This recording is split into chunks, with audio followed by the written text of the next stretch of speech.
सभी भक्तों के मन में एक प्रश्न होगा कि पितृदोष कैसे लगता है, ये पितृदोष क्यों लग जाता है बार बार, और ये पितृदोष से कैसे निवारण पाए, क्या है ये कारण। तो मेरे प्यारे भक्तों, इस वीडियो को बहुत ध्यान से सुनना। और पितृपक्ष लगने ही वाला है, हम लोग क्या करें, क्या कारण होता है। हमारे पूर्वज जो हम पितृपक्ष में जो तर्पण करते हैं, जो ब्राह्मणों को भोज कराते हैं, क्या वो सचमुच हमारे पूर्वज तक पहुंचता है? क्या कौवे के रूप में हमारे दादा परदादा आते हैं भोजन करने के लिए?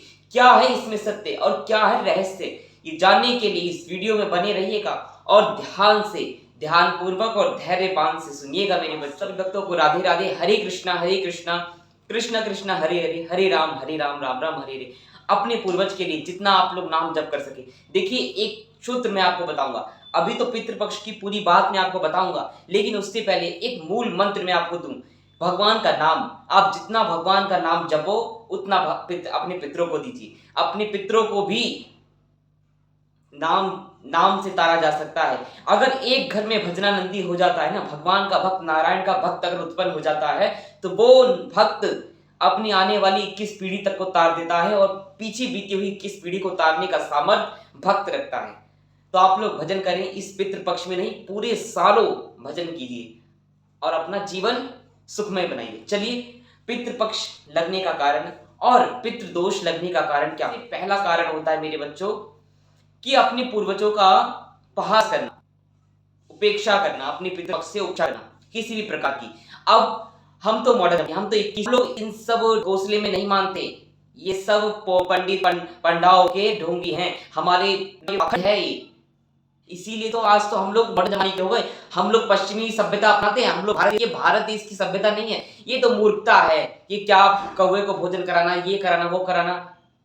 अरे मूर्ख तो तुम लोग हो। कौवे को आप लोग भोजन कराते हो, श्वान को भोजन कराते हो, कुत्ते को भोजन कराते हो, क्या और गाय को भोजन कराते हो। तो क्या गाय को आपका थोड़ा सा भोजन कराने से क्या आपका घट जाता है? बताइए, क्या आपका घट जाता है? कौवे को इत्यादि इत्यादि इन सबको भोजन कराने से आपको कुछ घट जाता है? और मेरे प्यारे बच्चों, सनातन धर्म ही ऐसा एक धर्म है जो साइंटिफिक तरीके से है। और कौवे को भोजन कराना, गाय को भोजन कराना, कुत्ते को भोजन कराना पितृपक्ष में, ये बहुत ही साइंटिफिक है। अब सुनिए, मैं आपको साइंटिफिक रीजन भी दूंगा। कौवा हमारे पूर्वज नहीं है, तुम्हारे दादा नहीं है, तुम्हारे परदादा नहीं है, तुम्हारी दादी नहीं है, दादी के रूप में नहीं आए। कौवा एक प्रतीक है। कैसे? कौवे का एक लक्षण होता है, जब भी कौवा भोजन करेगा तो मिल बांट के करेगा भोजन, अकेले नहीं करेगा। अब कौवा भोजन जब करता है तो कौवा एक आंख से भोजन करता है, अपनी दूसरी आंख इधर उधर पूरी चारों तरफ घुमा लेता है।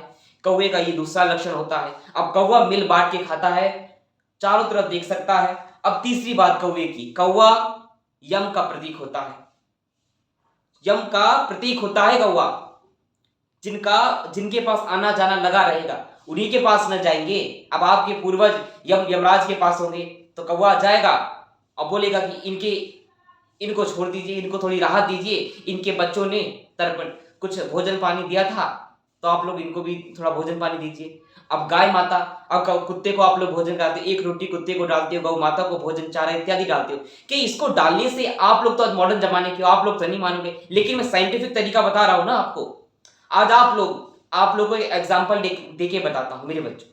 अब आप लोग सोचते हो कि क्या गाय को चारा खिला देने से, कुत्ते को रोटी खिला देने से क्या वो हमारे पूर्वज तक पहुंच जाता है? भाई क्यों नहीं पहुंचेगा? क्यों नहीं पहुंचेगा? सुनिए कैसे पहुंचेगा। अभी आप यहां पर हो और आप अमेरिका में बैठे हो और आपके माता पिता इंडिया में है, भारत देश में रहते हैं। अब आपको अपनी माता पिता को मनी भेजना है, तो कैसे भेजोगे? आपने तो वहां से डॉलर भेजा, तो डॉलर ही पहुंचना चाहिए था ना। अब वहां से तो आपने डॉलर भेजा, यहां आते आते मनी बन गया, रुपया। लेकिन यहां पे तो रुपया चलता है ना, यहां पर डॉलर नहीं चलेगा। अब यहां से अगर आपके माता पिता रुपया भेजेंगे तो वो रुपया कन्वर्ट होकर डॉलर में आपको मिलेगा, क्योंकि डॉलर ही वहां पे वर्क करेगा और यहाँ पे रुपया वर्क करेगा। उसी प्रकार आज आप अपने पित्र को, कौवे को, गाय को और कुत्ते को इत्यादि इत्यादि जानवरों को अगर आप भोजन पानी कराते हो, ब्राह्मणों को भोज कराते हो, तो ब्राह्मण तो खाते हैं, वो तो ब्राह्मण जैसे ही खाते हैं। तो ब्राह्मण जब तृप्त होते हैं, गौ माता तृप्त होती है, कुत्ता कौवा ये सब तृप्त होते हैं, भोजन ये लोग कर लेते हैं, तो यही भोजन कन्वर्ट होके आपके आपके पितरों को मिलता है, आपके पूर्वजों को मिलता है। ये समझो, ये साइंटिफिक तरीका है। ये सनातन धर्म साइंस के ऊपर पूरी तरह से खरा उतरा है, और कोई धर्म मजहब पंथों में आपको कोई भी इतना वो नहीं देगा, मतलब पूरी तरह से प्रमाण नहीं देगा। लेकिन हमें प्रमाण देना पड़ता है, क्योंकि एक हिंदू ही ऐसा है जो प्रमाण मांगता है बार बार, और मजहब पंथों और धर्म के लोग कोई नहीं प्रमाण मानता। उनके पूर्वजों ने जो बोल दिया, उनके धर्म गुरुओं ने जो बोल दिया, वो लोग मान जाते हैं, लेकिन हम लोग नहीं मानते। अब सुनिए, पितृ दोष लगने का दूसरा कारण क्या है कि हम लोग अपने ही पितरों का, पितृपक्ष का मजाक उड़ाते हैं सबसे ज्यादा। आप लोग देखिए ना, अब कल 7 सितंबर है, अब कल से पितृपक्ष चालू हो जाएगा। अब बहुत से ऐसे असुरी प्रवृत्ति के लोग होंगे, बोलेंगे अरे ये तो ढोंग है, क्या पितरों को देना है, क्या पितरों तक पहुंचेगा इतना, क्या नहीं पहुंचेगा। हम नहीं करते, हम नहीं मानते ये सब, मत मानो। अरे ब्राह्मण को 20 रुपए की थाली खिला देने में, 20 रुपए का भोजन पवा देने में, 50 रुपए का भोजन पवा देने में, 100 रुपए का दान दे देने में, अगर तुम्हारे पितृ तर रहे हैं, तुम्हारे पूर्वज तर रहे हैं, उनको भोजन मिल रहा है, वहां यमलोक में भोजन मिल रहा है, तो क्या तुम इतना भी नहीं कर सकते अपने पूर्वजों के लिए? और नहीं कर सकते हो ना, तो बढ़िया है कि तुम्हें कष्ट मिलता है, और मिलना भी चाहिए। जो अपने पूर्वजों के लिए कुछ नहीं कर सकते, तो धिक्कार है, तुम्हारे पूर्वज ने तुम्हें जन्म दिया। आप लोग पूछते हो कि इससे करने से क्या होगा?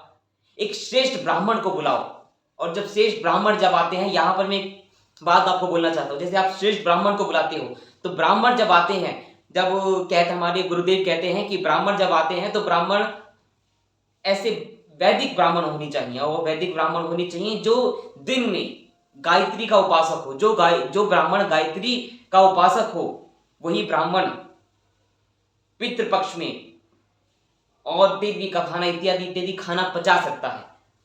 कैसे? वो आपके यहां पर भोजन करेंगे तो उनको 11,000 गायत्री का जप करना होगा, तब जाके वो आपका भोजन पचा पाएंगे। मतलब आपका भोजन भी वो ग्रहण करे, आपके लिए नाम जप भी वो करे, गायत्री मंत्र भी वो करे आपका। अरे भाई, कम से कम वो आपको पुण्य तो देके जा रहे हैं। 20 रुपए में आपको कराया पुण्य मिल रहा है, तो इससे बड़ी बात क्या है? आपके पूर्वजों को वहां राहत मिल रही है, इससे बड़ा क्या है? इतने में लोग, उल्टे सीधे लोग दारू पी के नाली में पड़े रहते हैं, 1000-2000 की दारू पी जाते हैं, तब उनको कोई दिक्कत नहीं होती। यहाँ पितृ के लिए, यहाँ अपने पूर्वज के लिए आप 100-200 रुपए खर्च करने में आपकी नानी मर जाती है। अब तीसरी बात सुनिए, मेरी बात बहुत गौर से सुनिएगा, एक एक चीज, और कुछ बात समझ ना आए मेरे बच्चों तो आप लोग बेझिझक कमेंट में लिखिए, मैं आपको उसका भी उत्तर दूंगा।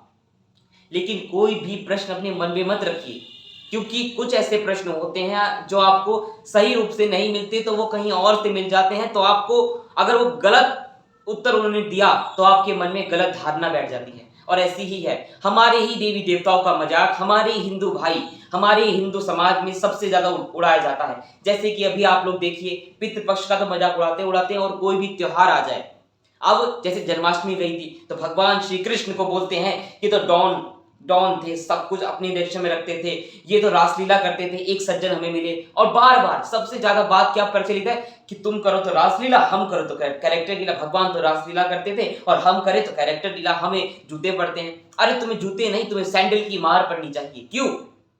अरे भगवान भगवान होते हैं, और मनुष्य मनुष्य होते हैं। क्या इतना भी अंतर नहीं जानते तुम? आम आम होता है, केला केला होता है, अमरूद अमरूद होता है। अब तुम अमरूद को बोलो कि तुम आम की तरह हो जाओ, तो क्या हो जाएंगे? आग आग होती है, पानी पानी होता है, आग का अपना काम है, पानी का अपना काम है। उसी प्रकार भगवान भगवान होते हैं, भगवान सर्व सामर्थ्यवान है, वो कुछ भी कर सकते हैं। कर तुम अन्यथा कर तुम, भगवान सब कुछ कर सकते हैं। लेकिन तुम मनुष्य हो, तुम्हारा काम कर्म करना है, पूजा अर्चना वंदना, भगवत प्राप्ति करना है, अपने पूर्वजों के लिए कुछ करना है, समाज के लिए कुछ करना है।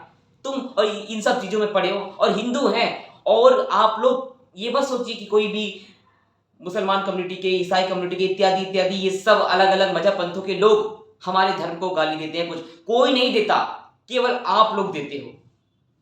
बहुत से सज्जन मिलते हैं कि भगवान ने तो रासलीला करी थी। अरे भाई, भगवान ने रासलीला करी ना, इसके बारे में तो मैं आपको अगली आने वाली कथाओं में मैं आपको बताऊंगा, और बताता ही रहता हूं, और बहुत से गुरुओं के मुख से आपने सुना भी होगा। लेकिन मेरी बात सुनिए, अगर भगवान ने रासलीला भी करी, तो भगवान ने तो जहर भी पिया था।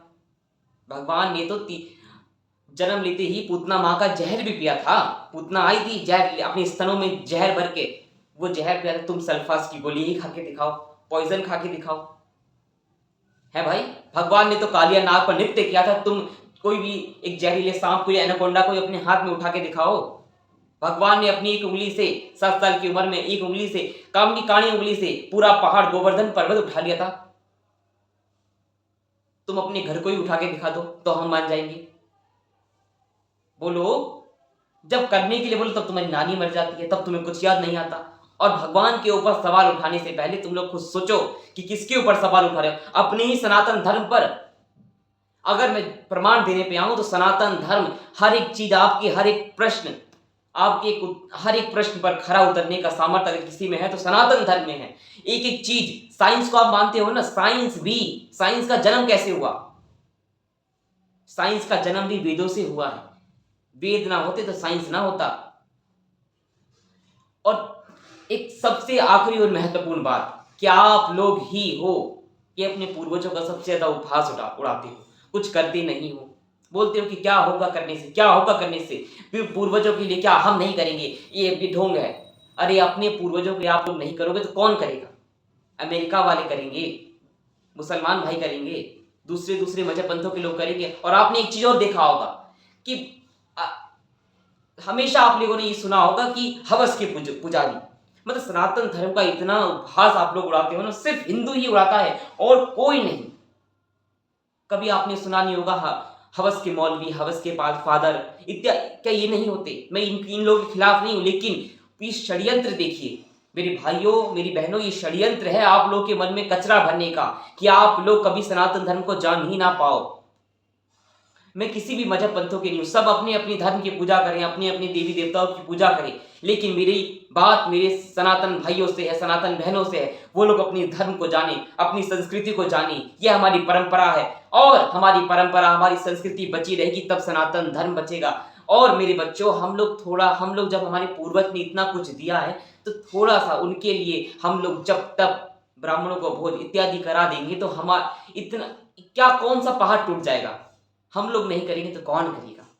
तो अब पितृपक्ष आ रहा है मेरे बच्चों, हर चीज से पालन करना, हर नियम पालन करना जितना हो सके, भगवान का भजन करना। और पितृपक्ष में एकादशी भी आती है, उस एकादशी को भी करना अपने पितरों के लिए, वो मैं आपको बता दूंगा। लेकिन जो मैंने आपको बात बताई वो बात सभी जन जन तक पहुंचाइए, कि उनको भी पता चले कि सनातन धर्म के साथ कितना कुठाराघात किया जा रहा है और हमारे ही त्योहारों, हमारे ही संस्कृति के ऊपर कितना कुठाराघात किया जा रहा है। और आज के बाद कभी ये मत बोलिएगा कि हम पितृपक्ष में ये नहीं करेंगे, वो नहीं करेंगे।